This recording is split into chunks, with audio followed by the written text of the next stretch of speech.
Hello বন্ধুরা, আসসালামু আলাইকুম। আশা করি সবাই ভালো আছেন। বন্ধুরা, ব্যবসা করার জন্য যে কোটি কোটি টাকার দরকার ব্যাপারটা কিন্তু এমন না। চাইলে মাত্র 50,000 টাকাও ব্যবসা শুরু করা যায়। আজকের ভিডিও জুড়ে আমরা আপনাদের সাথে এমন একটি ব্যবসা সম্পর্কে আলোচনা করব যেখানে আপনি চাইলে মাত্র 50,000 টাকায় কোটি টাকার ব্যবসা করতে পারবেন। ব্যবসাটি হলো রিয়েল এস্টেট বিজনেস। আপনারা হয়তো মনে করতে পারেন যে কিভাবে এটা সম্ভব, কিন্তু হ্যাঁ, আজকের এই ভিডিওটি আপনি যদি সম্পূর্ণ দেখেন তাহলে মনে হবে যে এর থেকে সহজ ব্যবসা আর কোথাও নেই। তাই অবশ্যই সম্পূর্ণ দেখবেন। আর ভিডিও শেষে এমন কিছু ভুলের ব্যাপারে বলবো যা আপনাকে এই ব্যবসায় সফল হওয়ার পথে বাধা সৃষ্টি করতে পারে, তা শেষ পর্যন্ত দেখবেন।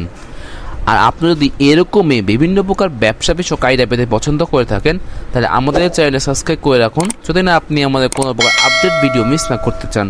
তো চলুন বন্ধুরা, এই ব্যবসা কীভাবে শুরু করা যায় তার তথ্যগুলো একে একে জেনে নেওয়া যাক।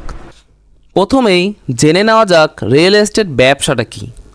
বন্ধুরা, রিয়েল এস্টেট ব্যবসা বলতে বোঝায় জমি, ফ্ল্যাট, বাড়ি, দোকান, অফিস স্পেস কেনাবেচা বা ভাড়া দেওয়ার সঙ্গে সম্পর্কিত ব্যবসাকে বোঝায়। আপনি মনে করেন যে রিয়েল এস্টেট ব্যবসা শুরু করতে কোটি কোটি টাকার দরকার, কিন্তু বাস্তবে এমনটা নয়।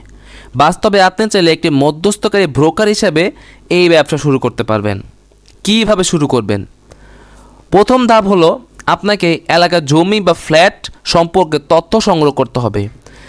কোন এলাকায় জমির দাম কত, কোথায় নতুন আবাসিক প্রকল্প হচ্ছে, কোন জায়গায় ভবিষ্যতে দাম বাড়তে পারে, এইসব বিষয়ে ভালো ধারণা আপনাকে নিতে হবে, যাতে করে কোথায় কোন সময় জমি বিক্রি করবে সেই সম্পর্কে আপনি খুব সহজেই জেনে যান।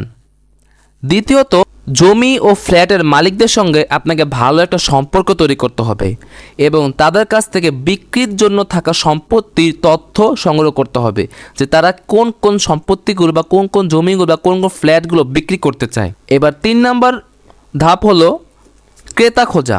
মানে আপনি তো মালিক খুঁজলেন যে কার কাছ থেকে জমিগুলো আপনি বিক্রি করবেন, কিন্তু বিক্রি করবেন কার কাছে? এই জন্য আপনাকে এত ঘোরাঘুরি করতে হবে না।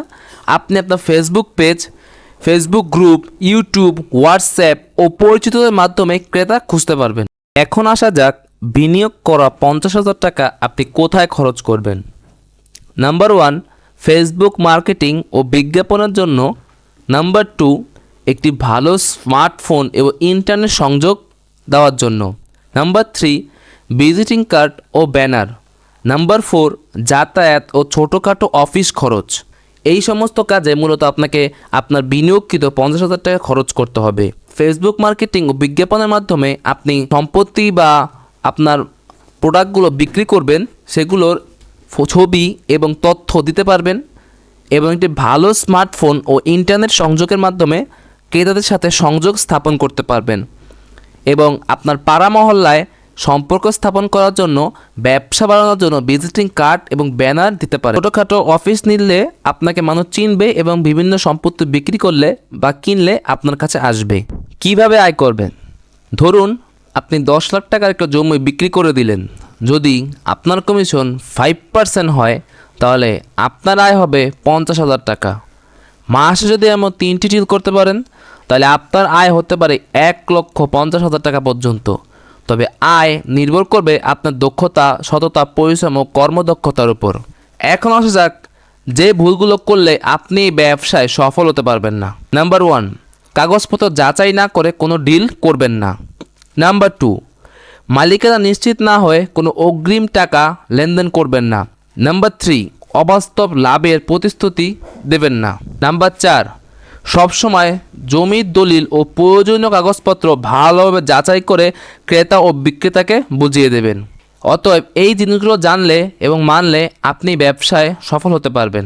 অতএব আপনি যদি এইভাবে ব্যবসাটি করতে পারেন তাহলে আপনি হতে পারেন একজন সফল ব্যবসায়ী। বন্ধুরা, আজকের মতো ভিডিওটি এই পর্যন্ত ছিল। ভিডিও ভালো লাগলে অবশ্যই একটা লাইক করবেন, আর পরবর্তীতে কী ব্যাপারে ভিডিও চান তা কমেন্টে জানালে সেই ব্যাপারে আমি ভিডিও বানিয়ে দিব। তো ভালো থাকবেন, সুস্থ থাকবেন। আল্লাহ হাফেজ।